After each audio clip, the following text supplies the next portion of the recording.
नमस्कार, मैं आचार्य अनुपम जोली। वृश्चिक राशि वाले लोगों के लिए आगामी सप्ताह अर्थात 24 अगस्त से 30 अगस्त के बीच में ग्रहों का आपके जीवन पर प्रभाव, उसके समाधान की बात कर रहे हैं। सबसे पहले चंद्रमा की बात करेंगे। चंद्रमा का ये सफर आपके इस हफ्ते दूसरी भाव से लेकर आपके 5वें भाव तक रहेगा, अर्थात धनु राशि से लेकर मीन राशि तक चंद्रमा का सफर रहने वाला है। तो शुरुआत करते हैं, कैसा रहने वाला है सफर। तो सप्ताह का जो पहला दिन है उसमें दूसरा चंद्रमा है, और दूसरा चंद्रमा का मतलब यह है कि थोड़ी बहुत परिवार और धन संबंधी चिंताएं हो सकती हैं। मैं फिर कहूंगा, जब मैं चिंता बोल रहा हूं तो वो इसका मतलब ये नहीं कि इस समय वहां कुछ गड़बड़ है, मतलब ये है कि आपको थोड़ा इस एरिया में ध्यान देने की जरूरत है और आप ध्यान दे भी रहे हैं। तीसरा चंद्रमा मतलब 25 तारीख के बाद का समय बहुत ही शुभ है।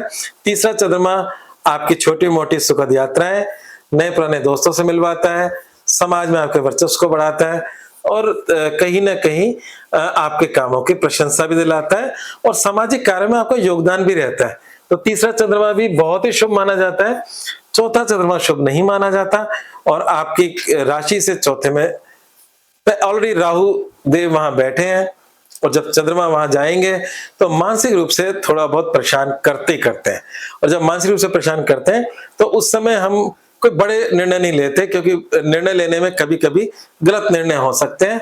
तो वो समय आपका 27 अगस्त दोपहर 1:36 से लेकर 29 अगस्त रात्रि 9:38 तक, ये जो समय है चौथे चंद्रमा का है। और राहु चंद्रमा का उपाय भी देंगे, उपाय मैं पहले दे देता हूं, बाकी सब बाद में कर लेंगे। तो राहु चंद्रमा के अंदर अगर आप अपने कुल की देवी को नमस्कार करके घर से निकलेंगे तो लाभ मिलेगा।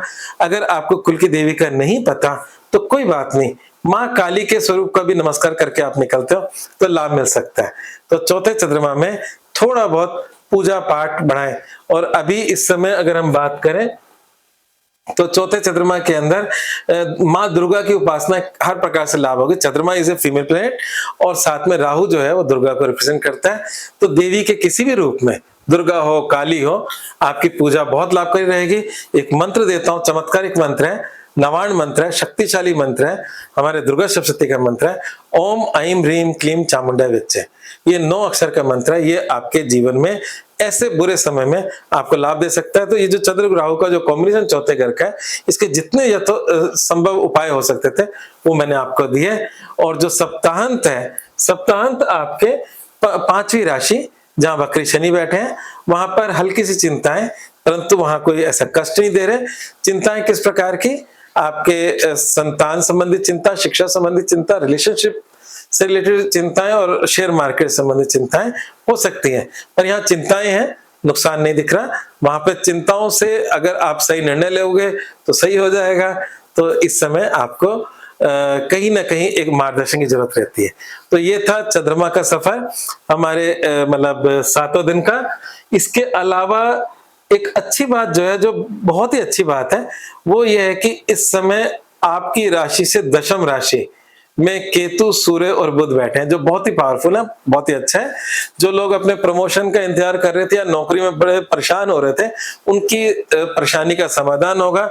इस समय किए कार्य आपके लाभकारी होंगे, क्योंकि बुध भी साथ है, बुध आपकी इनकम का लॉर्ड है, और जब इनकम का लॉर्ड साथ हो तो निश्चित रूप से आपके कार्य क्षेत्र में किए कार्य इनकम की तरफ लेके जाते हैं। तो इस समय करियर से संबंधित समय आपके बहुत ही पक्ष का है, और इस समय मतलब आपके नौकरी के लिहाज से भी अच्छा है, बिजनेस के लिहाज से भी अच्छा है, बिजनेस में एक्सपेंशन के लिहाज से भी अच्छा है। परंतु ये सारी बातें करने के साथ साथ एक गड़बड़ भी है। गड़बड़ ये है कि आपकी राशि स्वामी जो है वो मंगल है, वो अष्टम में बैठे हैं, और जब ग्रह अष्टम में बैठा होता है तो, और भी राशि स्वामी, तो कभी कभी गलत निर्णय भी होते हैं। तो मैं जो दो परस्पर कॉन्ट्रडिक्शन बात कर रहा हूं कि आपका 10वां घर अच्छा है, पावरफुल है, उच्चाधिकारियों से संबंध बनेंगे, कार्य क्षेत्र में विस्तार होगा, उसमें कहीं कोई गलत नहीं है। परंतु इस समय कभी कभार हमारे निर्णय गलत होते हैं, तो आपको एक्सपर्ट्स की राय लेनी होगी। एक्सपर्ट्स का मतलब, अगर एक्सपर्ट नहीं तो अपने घर के बुजुर्गों की, परिवार के लोगों की, मतलब अपनी अकेले की चलाओगे तो अपनी कभी कभी गलती खा सकते हो, क्योंकि आत्मघाती निर्णय हो सकता है कि आपकी राशि स्वामी अष्टम में बैठा है। ये एक छोटी सी चिंता थी जो मैंने आपको बता दी। बाकी सारे ग्रह आपकी सुरक्षात्मक है।